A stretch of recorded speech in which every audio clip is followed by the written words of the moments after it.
Tripe was never meant to be celebrated. It was the lining of a cow's stomach, tough, chewy, and unwanted.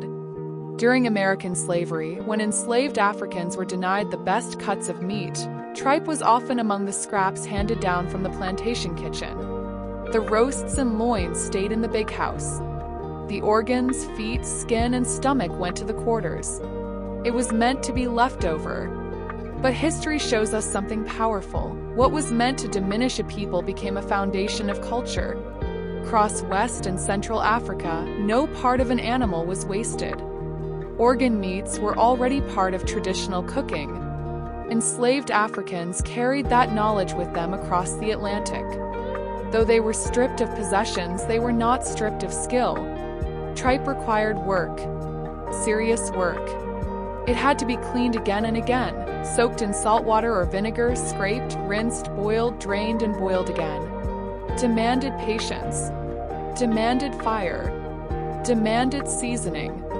And seasoning was power. With onions, peppers, wild herbs, and whatever could be grown nearby, enslaved cooks transformed something rubbery and unwanted into something tender and nourishing.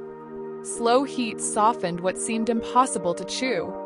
Tripe became stew, simmered in iron pots behind slave cabins. Stretched to feed large families when rations were thin. It absorbed flavor and carried it. Filled stomachs when options were limited. Through emancipation, tripe remained in southern black kitchens, not as a symbol of shame but as proof of ingenuity. During the Great Migration, families carried those recipes north to cities like Chicago and Detroit.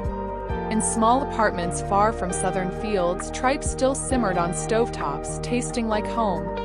For generations, it was weekend food, Sunday after church food. The kind of dish that required time and patience, just like survival itself. Some call it poverty food. But that misses the point. It takes knowledge to transform scraps into sustenance. It takes creativity to turn what was discarded into something deeply flavorful. Tripe is not a story of lack. It is a story of resilience. It reminds us that enslaved people did not simply endure hardship, they innovated within it. They built culinary traditions from what they were given. They created soul food from the margins.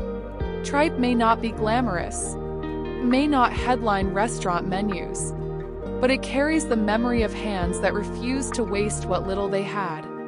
And in that pot, simmering low and slow, is a quiet truth.